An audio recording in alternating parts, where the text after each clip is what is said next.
룻기에는 나오미라고 하는 여인의 이름으로 시작을 합니다. 한 가정의 소박한 가정 이야기로 전개가 되고 있습니다. 나오미는 중년에 갑작스러운 위기를 경험한 여인이었습니다. 나오미란 여인의 이름의 뜻은 기쁨, 즐거움이라고 하는 의미가 있는 것을 보아 이스라엘 땅에서 아주 부유한 집안에서 자라난 유복한 사람이었음을 우리가 알 수가 있습니다. 나의 하나님은 왕이시다 하는 남편의 이름 엘리멜렉과 결혼을 한 것을 보면 거기다가 두 아들 말론과 기련이라고 하는 아들을 낳아서 행복하게 살았던 모습, 여러분 예나 지금이나 여성들에게 있어서는 남편 그리고 자녀를 돌보는 것, 또 유복한 가정에서 자란 것, 이것만큼 행복의 요소가 어디 있을까요?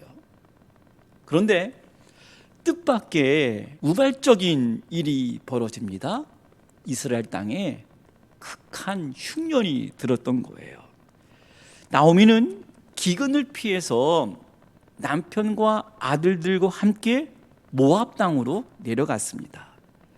1장 21절에 보면 이들이 모압에 갈 때에는 풍족히 나갔다 하는 말씀을 보아서는 아마도 더 풍족한 삶을 위해서 떠난 것 같아요. 그런데 또 우발적인 큰 사건이 발생했습니다. 바로 남편이 죽은 겁니다. 여러분, 중년기 여성에게 있어서 남편의 죽음, 사별, 정말 받아들이기 힘든 고통입니다. 그래도 이 나오미는 그런 남편의 사별을 경험했지만, 그래 아직 나에게 두 아들이 있어 하면서 두 아들을 열심히 키워서 그 모압에 있는 여인들과 결혼까지 시켰습니다. 그런데 나오미에게 찾아온 비극은 남편의 죽음으로 끝난 것이 아니었습니다. 그로부터 10년 후에 두 아들이 어떤 이유인지는 모르겠지만 죽는 참상을 겪었습니다. 생각해 보세요. 남편을 잊고 열심히 두 아들 의지해서 결혼까지 시켰는데 그 두 아들이 죽었다. 그 슬픔이 어떠했을까? 성경에 나오는 사람들 중에 고통의 대명사라고 불리는 욥은 남자를 대표하는 인물이라고 한다면 아마도 오늘 본문에 나오는 나오미는 여성의 대표자가 아닐까? 남편을 잃고 두 아들을 잃었다. 그래서 혹자는 이 슬픔을 지독한 슬픔이라고 말합니다. 특히 남편과 자녀의 상실은 정상적인 슬픔을 넘어서는 지독한, 다른 말로 병적인, 만성적인 고통이다, 그렇게 말을 하고 있습니다. 그래서 너무너무 슬픈, 너무너무 아픈 그 자신의 상태를 깨닫고 사람들에게 나를 더 이상 나오미라고 부르지 마라, 그리고 나를 마라라고 부르라. 여기서 마라라고 하는 것은 괴로움, 내 이름 자체가 괴롭다, 내 존재 자체가 괴로운 사람이다, 그렇게 고백을 한 것입니다. 그런데 어느 날 나오미가 이 지금의 고통스러운 이 상태에 대해서 깊은 생각을 한 것 같습니다. 이 불행이 어디서 온 것일까? 룻기가 시작되는 이야기 서문에 그 원인을 밝히고 있는 말씀이 나타나는데 1장 13절에 보니까 여호와의 손이 나를 치셨으므로 나는 너희로 말미암아 더욱 마음이 아프도다. 나오미는 지금까지 경험한 모든 불행의 시작이 베들레헴을 떠나서 이방 땅 모압으로 온 것, 그것 때문에 내가 이 슬픔을 당한 것이 아니었을까? 그렇게 느끼기 시작한 것 같습니다. 다시 말하면 나오미는 그 지독한 고통과 슬픔이 하나님으로부터 왔다는 것을 인정한 것입니다. 나오미는 고향으로 돌아와서 자기의 잘못을 뉘우치고 있습니다. 사람들에게 이렇게 고백을 하고 있어요. 1장 21절에 보니까 내가 풍족하게 나갔더니 여호와께서 내게 비어 돌아오게 하셨느니라. 여호와께서 나를 징벌하셨고 전능자가 나를 괴롭게 하셨거늘 너희가 어찌 나를 나오미라 부르느냐. 나오미가 하나님의 징벌로 내가 실패했다고 고백한 겁니다. 남편이 죽고 두 아들이 죽은 것, 가정이 붕괴된 것, 인생의 실패가 하나님의 심판이었음을 고백함으로 나오미는 회개에 이르게 된 것입니다. 여러분, 이러한 고백을 남들이, 아니 강단에서 설교자가 너의 이런 고통의 원인은 죄 때문이야 라고 해석해서 말했다면 여러분, 때로는 그것은 맞는 얘기지만 너무나 가혹한 상처로 또다시 다가올 수가 있어요. 그런데 이 사실을 자기 스스로 깨닫는 것, 내가 하나님 앞에서 나의 모습을 스스로 돌아보니 경솔한 선택, 그리고 하나님 영광, 하나님 나라, 하나님 뜻에 대한 갈망 없이 내가 선택했던 판단들, 내 야망을 위한 선택들, 더 풍족한 삶을 살기 위해서만 모압 땅으로 가고자 했던 자신의 그 선택에 대해서 그렇구나, 남들이 그렇게 얘기하면 상처가 될 텐데 본인이 하나님 앞에서 깨닫고 하나님 앞에 나올 수 있었던 사람이 되었습니다. 가장 어두웠을 때, 그리고 나오미가 깊은 슬픔에 잠겨 있을 때, 이 고통 가운데서 자신의 모습을 깨달았던 그 즈음에 이스라엘에게서 들려오는 소문을 들었습니다. 여러분, 1장 22절 말씀 보니까 나오미가 모압 지방에서 그의 며느리 모압 여인과 함께 들어왔는데 그들이 보리 추수 시작할 때에 베들레헴에 이르렀더라. 보리 추수 시작할 때에. 보리 수확은 대개 4월이나 5월쯤 이루어집니다. 겨울의 배고픔과 고달픔을 이기고 보리를 수확하는 것은 그들에게 생명과 풍요의 시간이 시작되었다라고 하는 것들을 알리는 아주 중요한 구절입니다.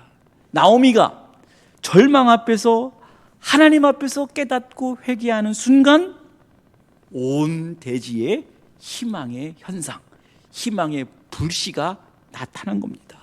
그리고 그들은 다시 선택을 합니다. 그들이 했던 선택이 무엇입니까? 이스라엘로 다시 돌아오는 것이었습니다. 그래서 1장에서 가장 중요한 단어 하나를 선택하라고 한다면 돌아왔다. 모압 땅으로 내려갔다가 다시 돌아왔다. 이제 이들이 베들레헴으로 돌아온 후에 룻기 2장부터 본격적인 은혜의 드라마가 시작이 됩니다. 그 첫 번째 사건이 무엇이었냐면 룻과 보아스와의 만남이 시작된 것입니다. 룻이 어머니의 땅 베들레헴에 돌아와서 할 수 있었던 일은 이삭 줍기였습니다. 이삭 줍기는 사회적인 약자들이 타인의 밭에서 정당하게 일할 수 있는 유일한 생계 수단이었어요. 룻이 어머니의 허락을 받고 보리 이삭을 주우러 나갔습니다. 그런데 그 이삭 주우러 나갔던 바로 그 집이 누구의 집이었을까요? 엘리멜렉의 친척이었던 보아스의 집이었습니다. 룻과 보아스의 만남이 참 놀라운 것은 보리 추수의 현장에서 이루어지고 있다고 하는 거예요. 룻이 밭에서 이삭을 줍고 있었어요. 보아스가 그 죽고 있는 사람들을 보고 이렇게 그들을 축복했습니다. 여호와께서 너희와 함께 하시기를 원하노라. 그런데 그 이삭을 베고 있는 사람들도 보아스에게 이런 말을 합니다. 여호와께서 당신에게 복 주시기를 원합니다. 여러분, 얼마나 아름다운 장면입니까? 보아스의 인격을 알 수 있는 부분이에요. 보아스가 룻을 보고 누구의 소녀입니까? 라고 그 사환에게 묻습니다. 나오미와 함께 모압에서 온 소녀인데 아침부터 와서 잠깐 쉰 것 이외에 지금까지 열심히 일하고 있는 소녀입니다. 이 말을 들은 보아스는 그 룻을 보고 아주 특별한 배려를 해줬어요. 룻을 향해서 이렇게 불렀습니다. 내 딸아, 내 딸아. 그리고 이삭을 주우러 다른 곳으로 가지 말라. 여기서 계속 따도 돼. 그리고 다른 소년들에게 내가 너를 건들지 못하도록 하겠어. 그리고 목이 마르면 그 소년들이 길어온 물을 너에게 주겠어. 여러분, 이 말이 무슨 말입니까? 룻을 향한 특별한 배려를 해 주었다고 하는 것입니다. 그래서 룻이 보아스의 이 배려를 경험한 후에 아주 눈에 띄는 고백을 선언하고 있습니다. 이 단어가 2장에서 4번이나 나타나고 있는데 어떤 단어일까요? 잘 들어보세요. 나는 이방 여인이거늘 어찌하여 내게 은혜를 베푸시며 나를 돌보시나이까. 여러분, 여기서 중요한 키워드가 무엇입니까? 은혜입니다. 2장의 이야기는 이 보아스의 배려로 룻은 거기에서 볶은 곡식을 배불리 먹었어요. 먹고 나서 남은 음식과 그리고 주운 이삭을 나오미에게 가져다 주면서 그날 있었던 일을 보고한 거예요. 이 말을 들은 나오미는 그 보아스는 우리와 가까운 사람이다. 그리고 우리 집안에 기업을 물을 사람이야. 그 히브리 말로 고엘이라고 말하잖아요. 친척이 재산을 잃었을 경우 소유권을 회복시켜주는 사람, 그리고 후손이 없는 미망인을 아내로 삼아서 죽은 자의 뒤를 잇게 해주는 사람, 기업 물을 자, 고엘이라고 말하고 있습니다. 나오미는 그 곡식이 친척인 보아스에게서 왔다는 사실을 알고 희망을 갖기 시작했어요. 그 보리밭에서 있었던 이야기를 듣고 난 시어머니가 이제 룻에게 명령을 합니다. 3장에서 룻에게 고엘법에 따라서 보아스와 결혼시킬 계획을 갖고 룻에게 제안을 하는데 3장 3절을 보니까 너는 목욕하고 기름을 바르고 의복을 입고 보아스에게 가서 그의 이불을 들고 누워 있으라. 그러면 그가 너에게 할 일을 알게 할 것이다. 여러분, 목욕하고 기름을 바르고 의복을 입는다라고 하는 표현은 신부가 결혼식을 준비하는 것을 의미합니다. 성경은 이렇게 말하고 있어요. 어머니의 말씀대로 내가 행하겠습니다. 그렇게 대답을 합니다. 여러분, 사건이 어떻게 진행됐을까요? 보아스가 밤중에 누워 있는데 몸을 돌이켜 보니까 한 여인이 자기 발치에 누워 있는 거예요. 그것도 새벽까지. 보아스가 너 누구니? 라고 묻습니다. 룻이 잠에서 깬 보아스에게 나는 당신의 여종이오니 당신의 옷자락을 펴서 당신의 여종을 덮으소서. 덮어달라고 하는 말은 나를 보호해 주세요, 나를 책임져 주세요, 나를 받아주세요 라고 하는 그 의미입니다. 이 말을 들은 보아스는 룻을 축복합니다. 내 딸아, 두려워하지 말라. 내가 내 말대로 내게 다 행하리라. 내가 현숙한 여자인 줄을 나의 성읍 백성이 다 아느니라. 그리고 룻이 돌아갈 때에 보아스가 보리 6대를 주면서 너는 성읍에 돌아가 있으라, 그렇게 말을 했습니다. 룻은 지금 있었던 일을 또 나오미에게 다 고합니다. 나오미가 이런 말을 합니다. 내 딸아, 이 사건이 어떻게 될지 알기까지 너는 여기 앉아 있으라. 그리고 그 사람은 빈말을 할 사람이 아니다. 오늘 분명 어떤 일을 시작할 것이다. 그런데 간절히 어떤 사건이 일어나기를 바라는데 기다려, 내가 일을 할 테니 가만히 있어 라고 하는 그 상태, 약속을 받은 후에 실행되기 전까지의 그 애타는 기간, 참으로 견디기 어려운 시간이지만 하나님의 시간표 속에는 언제나 예비된 시간, 그 초조하게 기다리는 시간이 있었다라고 하는 거예요. 이제 드디어 룻기 4장에서 보아스가 룻과의 약속을 지키기 위해서 어떠한 행동을 하는지, 그런데 한 가지 해결해야 될 문제가 있어요. 뭐냐면 보아스보다 우선적으로 룻을 책임질 더 가까운 친척이 있다고 하는 거예요. 여러분, 이 문제를 보아스는 어떻게 해결했을까요? 4장에 보니까 보아스가 바로 시행합니다. 날이 밝자 성문에 올라갑니다. 그런데 마침 그 친척이 성문을 지나가고 있습니다. 그를 만나자 보아스는 어떤 말을 했을까요? 아무개여 이리로 와서 앉으라. 여러분, 성경에 아시가 있었어요. 아시. 이름은 무게.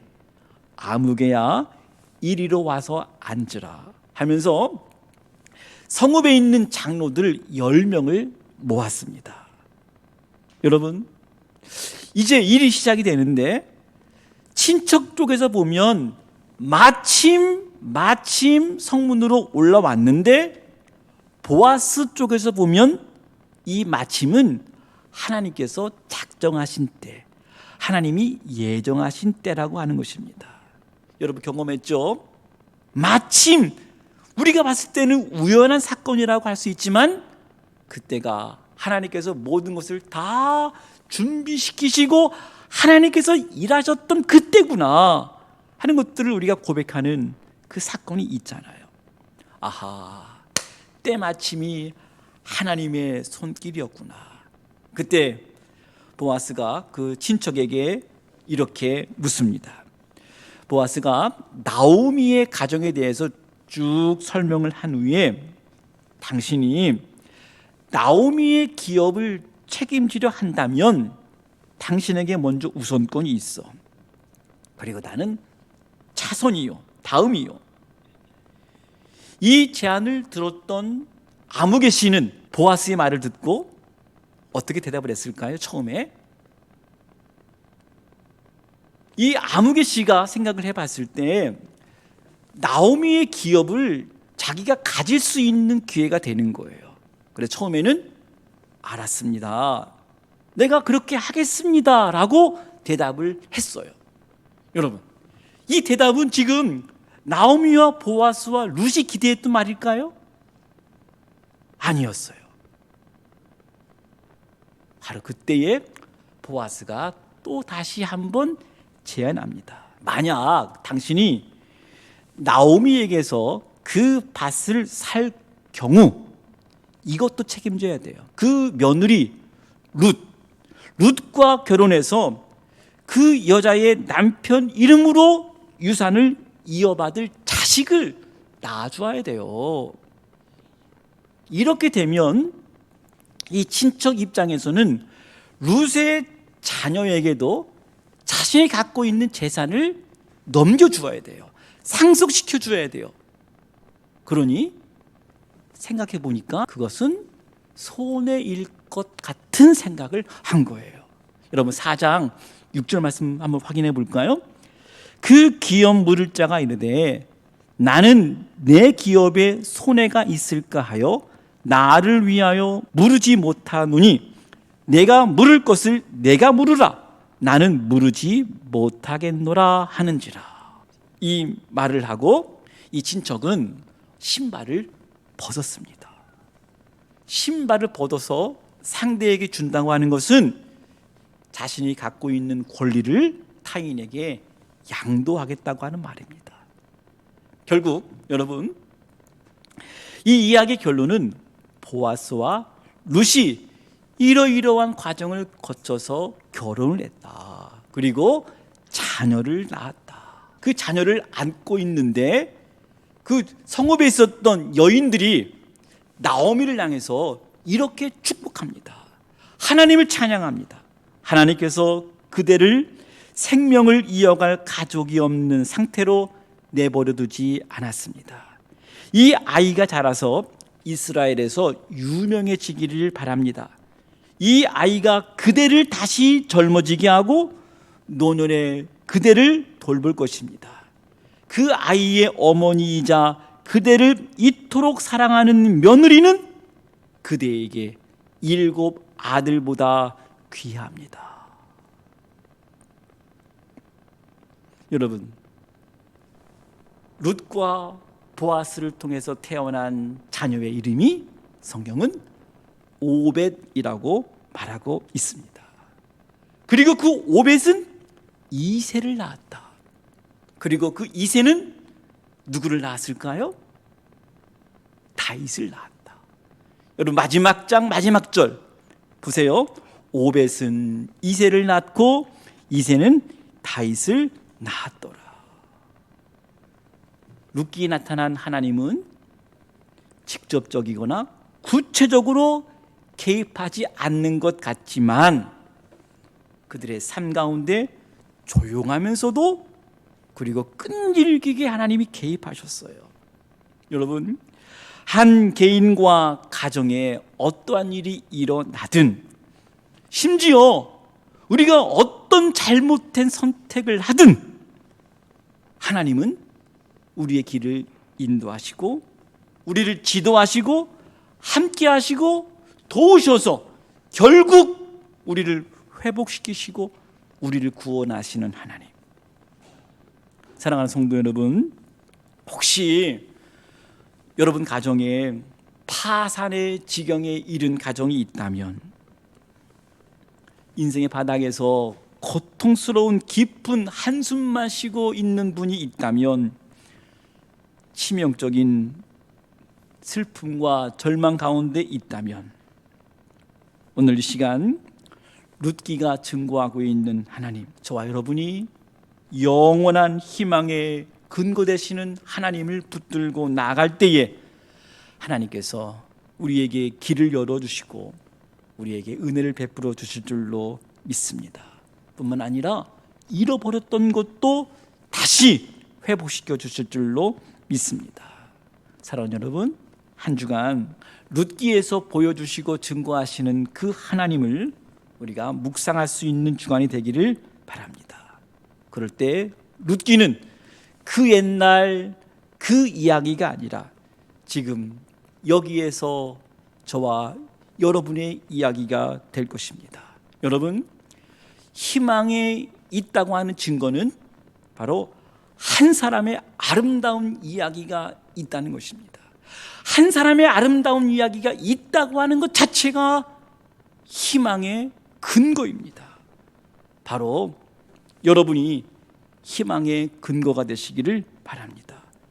한 주간 여러분의 인생의 과정이 지독한 슬픔의 과정에서 은혜를 입는 과정, 그리고 기다림의 과정, 그리고 하나님께서 마침내 그 일을 이루시는 그 회복의 여정을 한 주간 룻기를 통해서 다시 살펴보면서 하나님께 더 가까이 하나님의 은혜를 입는 신실한 주의 백성들 다 되시기를 주님의 이름으로 간절히 축원합니다.